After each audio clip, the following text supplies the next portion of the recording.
All right, welcome back, everybody. So the song you just heard was 12-Foot Ninjas, One Hand Killing. So very excellent musicians. They're really not metal musicians. They're fusion musicians, jazz musicians dressed up as metal musicians. They're quite amazing. So we have our guest. Our guest is Janis Zroback. She is the Communist Party of Canada candidate for the Victoria riding. And yeah, she'll be here, discussing, her political evolution and information about the party. So, Janis, welcome. Hi, hello. Thanks for having me. Thanks for coming on. So, how did you become a communist? Well, that's a good question. I think I don't want to sound too cliche, but I think as a little kid, I kind of had some communist leanings, as many kids do. Many kids have a sense of injustice, but they don't necessarily have the words to describe it. And I always sort of felt like a bit of an outcast. My family, they were pretty well off, and we never really went without. And many of my relatives, they were in the military. And I'm a trans person. I was like, kind of an effeminate, gender non-conforming kid, and I didn't really fit in with these sort of militaristic parts of my family. I really didn't fit in with them at all. So from a young age, I was always kind of critical of the military because I saw how it made people, into sort of dominating, toxic, hyper-masculine people. And I didn't fit in with that at all, obviously. So that kind of gave me a sort of natural anarchistic leaning. That's kind of where I started. For a long time I kind of had anarchist sympathies, but I sort of knew on some level that it was impractical. I was sort of a soft socialist. I thought of myself. I voted NDP, and I would think like, okay, yeah, maybe this time they'll really do it. Like they'll really become a progressive force, and it just never happens. Wow. Anyway, so it was 2019, and I was working this pretty terrible retail job. I was working in a small drugstore, and here in Victoria. And nearby there was a homeless encampment, and there was lots of homeless people, lots of people on the street nearby. And my boss, well, they hated the homeless people. There were security guards walking all over the place, and there was a very strong police presence. People don't realize, but Victoria actually, I think, has the highest per capita police in all of Canada. It's Victoria, BC.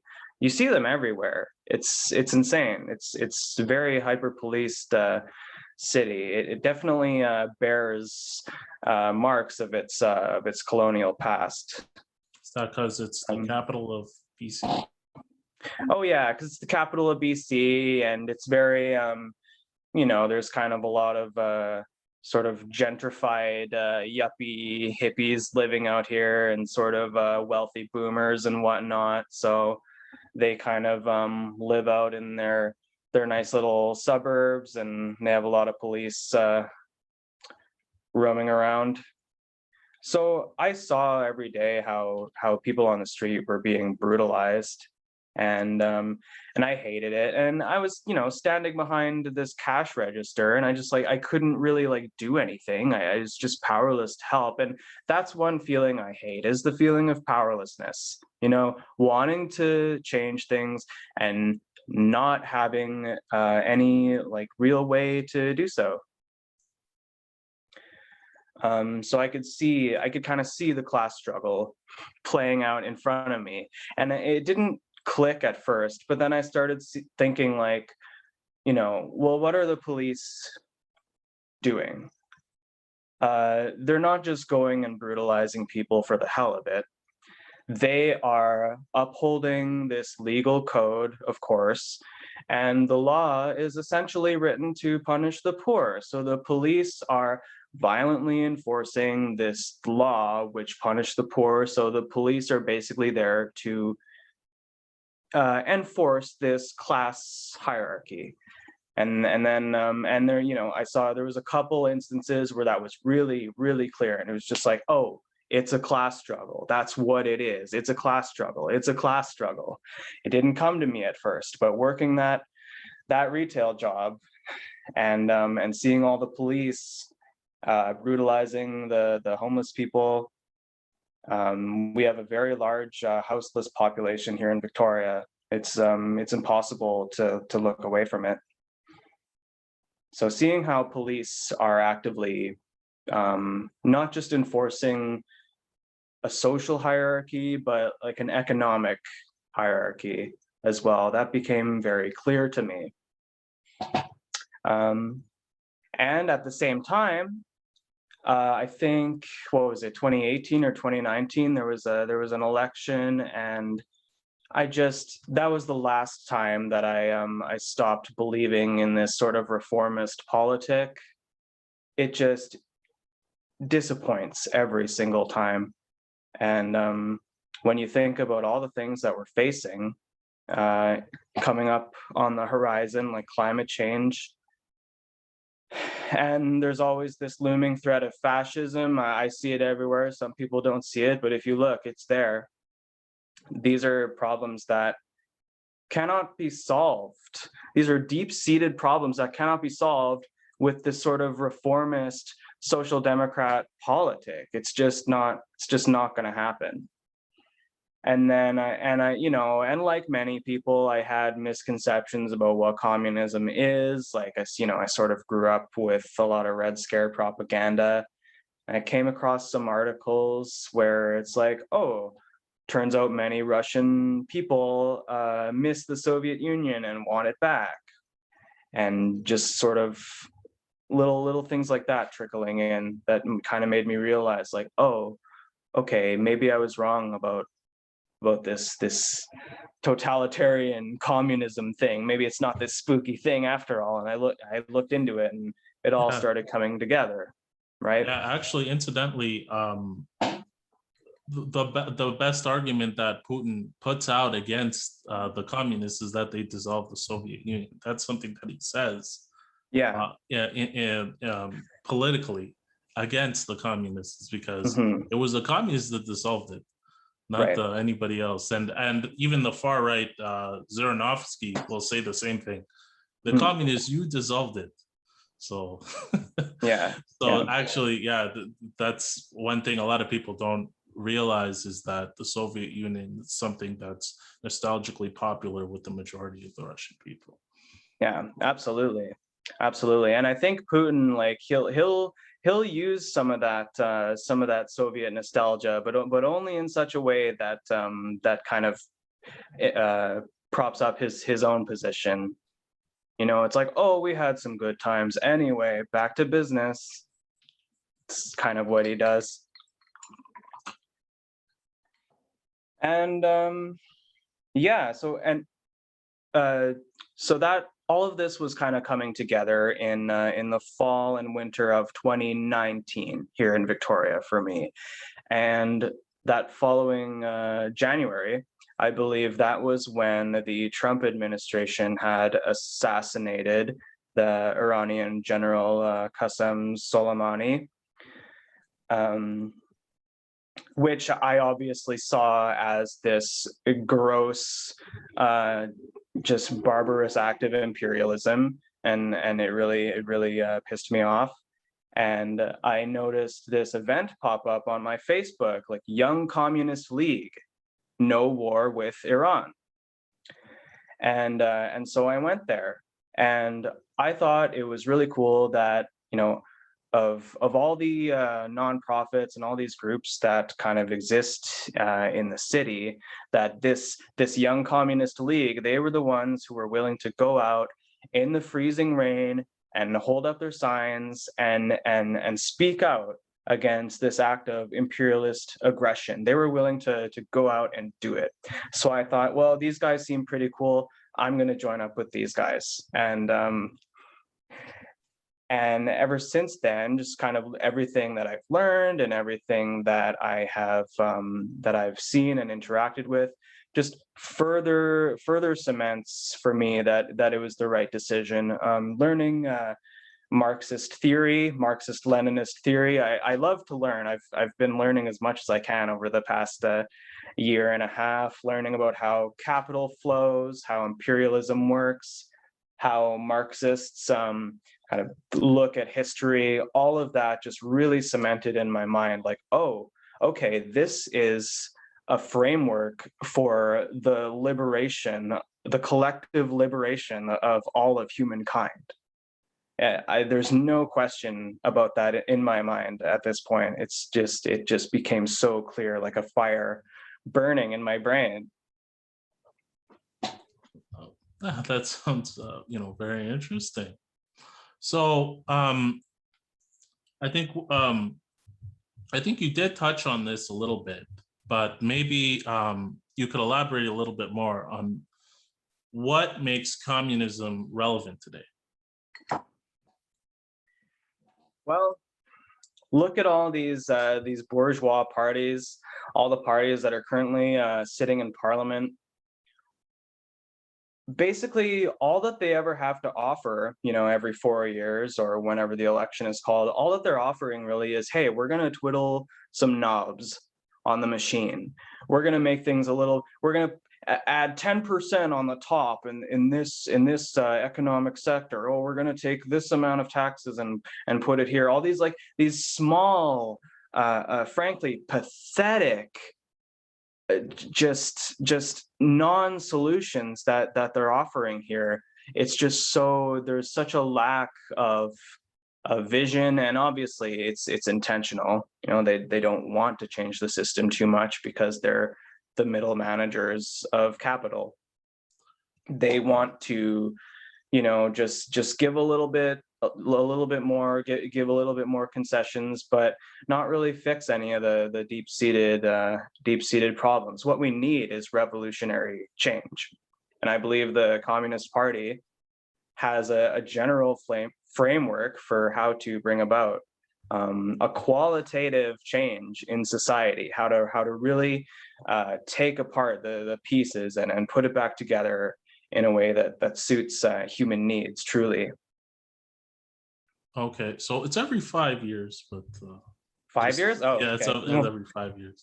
But you are right. You are generally right about them, doing small things.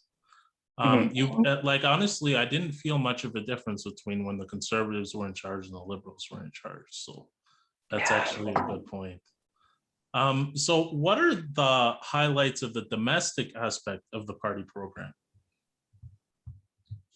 Well, currently, in this country we call Canada, the biggest domestic cash cow, the biggest source of revenue that we have, obviously, is the tar sands project. And there's a lot of problems there. Obviously, it's just killing the environment, and that needs to change. And most people recognize that.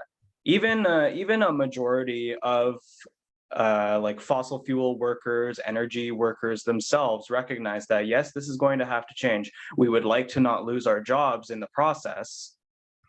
We would like to not lose our pensions in the process. That's what they're worried about. But yes, we recognize that this has to change. None of these parties, they don't have the backbone, they don't have the political will to carry out this change. And the Communist Party does, because we're not capitalists. We are a party of the working class, and we have a stake in this, just like all the other working and oppressed masses. So what we need to do is we need to take these major industries and we need to put them under collective control. They are monsters that have come loose, and we need to wrangle them back in. So does that mean nationalization?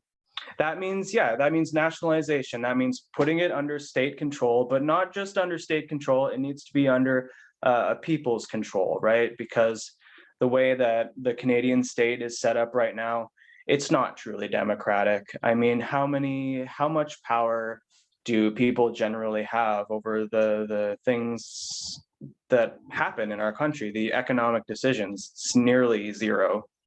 So there needs to be, yeah, a democratic, planned control of these economies, and we need to take control. We need to put them under national control, and then we can start kind of moving in the right direction finally towards the collective good. Okay.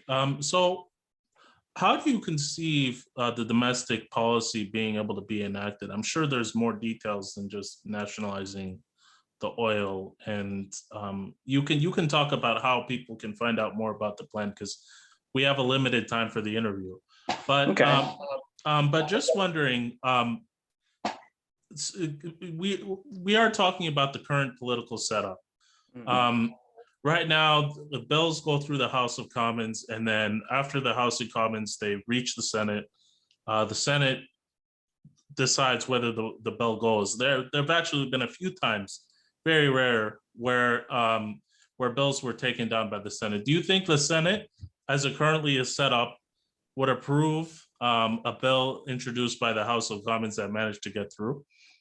No, I don't think that, and that's why we need to abolish the Senate. That's one of the many of the big changes that we need to do. The Senate is basically there to stifle democracy. They're a holdover from the monarchy, and we need that gone. We need to create a true democracy. So we need to abolish the Senate, and we need to create a true representative democracy. That's Oh, what we need. And people can find detail. They can go to communist-party.ca and look at our platform. It's all there in a lot of details. We want to make radical changes to the parliamentary system and have a democratic people's government, a worker state. We want to build a worker state. okay. So a worker state. Does that imply republicanism? What happens with the governor general? I know you don't want the Senate, but what happens with the governor general, and what role does the governor general play in this workers' government? Well, we need to cut ourselves off from the monarchy completely. We need to cut ourselves off from this colonial system completely, because the queen, she isn't just a figurehead. She is able to enact some political will. If the people get too rowdy, it will happen. And we don't want that. We need to create an independent state totally without any of this colonial interference. Okay. So I guess going to the party website is another way of finding how the party sees contemporary events. Is there another website that's kind of good for seeing kind of like the party's sentiment about international and domestic events? Well, we have our magazine. It's called People's Voice. People can look that up. I do not have my personal I do not have a personal website, but I have a Twitter page and a Facebook page, so people can Google Janis Zroback for Victoria and find out some of my personal takes on that. Okay. So what are the highlights of the foreign policy aspect of the party program? Well, the current world order, it's an imperialist world order. Canada, along with the major advanced capitalist countries, they're all kind of joined in this military alliance, and particularly I want to focus on NATO. NATO, the North Atlantic Trade Organization. This military alliance that enforces its member states to continue to put funds into their military, billions of dollars every year goes into our military to enact aggression overseas, and that's because of NATO. So we want to get Canada out of NATO. We want to demilitarize and take the resources and funding and the labor power and put it back into rebuilding a people's economy. We want to take control of all of these transnational, there's mining companies that are headquartered in Canada that are stripping away wealth from the global south and impoverishing the global south, and we want to change that. Yeah, and Canada, it's more and more lately, it's becoming just a toady of the United States. Canadians always love to say, oh, well, we're not as bad as the United States, but that only means that we're just like 2 steps behind. The United States, they have hundreds of military bases all across the world. They want to dominate the world and protect their economic interests, and Canada is following suit. And we want to divert from that destructive course. Yeah, I think the US has done a lot of, they've done a lot of tours around the Taiwan Straits. And when I look at Chinese media, they're definitely not happy about that and their nuclear power. So that is a little concerning. I think it would concern a lot of people. Well, in our military, or in our media, you always hear, oh, Russia and China, they're the big bad guys. They're big and scary, and that's why we need to have all these military bases. Russia and China don't have this type of military expansionism that the US does. They are not expansionist. If you look at the things they're doing, China is much more multilateral, much more peaceful. You'll hear news reports of like, oh, China is doing this and that in the South China Sea. Well, it's like, okay, who else is in the South China Sea? Oh, the United States. What are they doing there? Nothing good.